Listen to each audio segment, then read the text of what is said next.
Bonjour, bienvenue dans une nouvelle capsule de deux sexologues. Dans cette capsule, on vous parle de l'écoute et des bienfaits d'une bonne écoute. On vous parle aussi de quelques conseils pour vous aider justement à développer ces habiletés d'une écoute active. Un des bienfaits de l'écoute active, c'est d'envoyer le signal à l'autre personne qu'il est important pour nous. Donc, ça donne vraiment l'impression à l'autre qu'il est considéré, vu, reconnu et donc qu'il est important pour nous à ce moment-ci.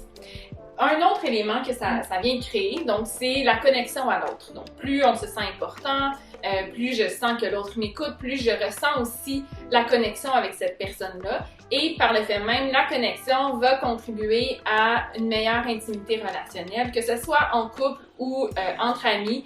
Ça vient augmenter le niveau d'intimité avec l'autre personne. Donc, effectivement, sur l'intimité, il y a aussi l'aspect de la sécurité relationnelle. Donc, quand je suis intime avec quelqu'un, quand je me dévoile à quelqu'un, ça permet l'ouverture de l'autre, ça permet aussi son dévoilement et ça me permet de me sentir plus en sécurité dans cette relation-là et de me sentir comprise. Donc, effectivement, si tu m'écoutes adéquatement, je vais te sentir comprise, je vais te sentir en sécurité et je vais avoir envie d'investir davantage dans cette relation. Exactement. Puis, comment faire pour justement envoyer le signal à l'autre qu'on est pleinement à l'écoute? Un élément essentiel, c'est vraiment de montrer à l'autre personne que nous sommes disponibles et de se mettre disponible. Donc, ce qu'on entend par là, c'est que si je suis occupée à mon ordinateur et que Valérie vient me voir pour me parler d'un sujet, de prendre le temps d'arrêter ce que je fais, de me tourner vers elle, pour lui démontrer « là, je te vois, je suis disponible à toi ». Si je ne suis pas disponible parce que je suis en train de faire autre chose, je peux aussi lui dire « attends un petit peu Valérie, je vais juste terminer ça pour pouvoir être pleinement disponible et être là pour t'écouter. » Donc à ce moment-là, ça renvoie le message à Valérie qu'elle est importante et ce qu'elle aime dire, je suis soucieuse de ce qu'elle aime à me dire. Mais en même temps, je me permets aussi d'avoir un contexte, je nous permets d'avoir un contexte qui va être favorable à cette écoute. Et donc, quand je fais ça, je porte pleinement mon attention sur Valérie. Donc oui, l'attention est importante. Quand je suis en posture d'écoute, je suis pas en moi. Je me retire temporairement de ce que je pense, de ce que je pourrais interpréter, de ce que ça me fait vivre.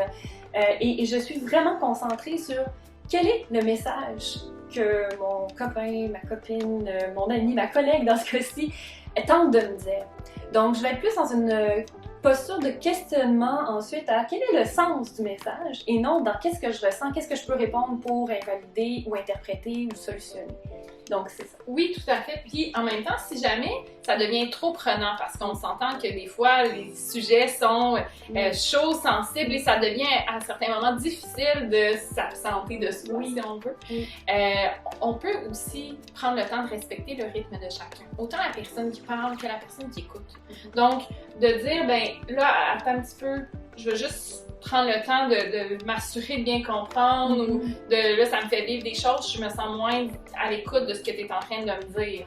Donc là, ça nous permet à tous les deux de ralentir le rythme et de s'assurer que quand on va retourner dans la conversation, mais je puisse à nouveau être disponible pour l'autre personne. Donc quand on parle du respect du rythme, oui, la personne qui est en mode écoute, mais aussi le rythme de la personne qui parle.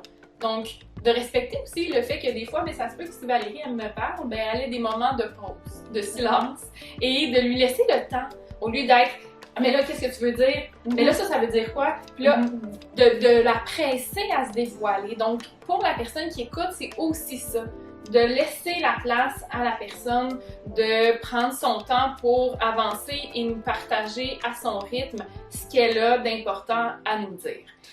Et quand on parle de questions, là, c'est de faire attention aussi, parce que la personne qui est en écoute, les questions qu'elle a à poser, c'est plus pour s'assurer de la compréhension, plutôt que d'essayer d'aller tirer les verres du nez pour que l'autre se dévoile plus. Donc, quand ça va un petit peu avec le rythme, mais c'est de faire attention justement dans ces questions-là, parce que c'est sûr que si j'essaie d'aller au-devant de Valérie qui me partage des choses en essayant qu'elle me dise des choses qu'elle n'a pas encore dites, qu'est-ce qui risque d'arriver? de l'incompréhension, puis après de la frustration, puis le sentiment qu'on s'écoute pas, puis que... Puis une fermeture. Une fermeture, exactement. Donc, plus il y a de fermeture, moins on est connecté dans notre relation, moins on se sent compris. Et là, ça va avec ce qu'on a dit tout à l'heure. Donc, c'est une roue qui tourne. Ce qu'on veut, en fait, faire comprendre aujourd'hui par cette capsule, c'est que l'écoute active, c'est une habileté, en fait, qui prend un peu de temps à se développer, mais qui demande surtout de l'intérêt, du respect, une certaine distance nécessaire parfois, et d'aller valider les choses aussi.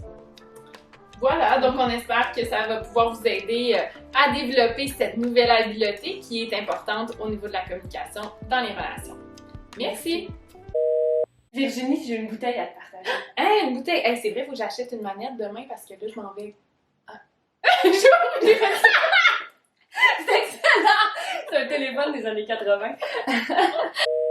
Hey Virginie, j'ai une bouteille à te partager. Hein, une bouteille! Hey, c'est vrai, demain, il faut pas que j'oublie. J'ai une manette à aller acheter.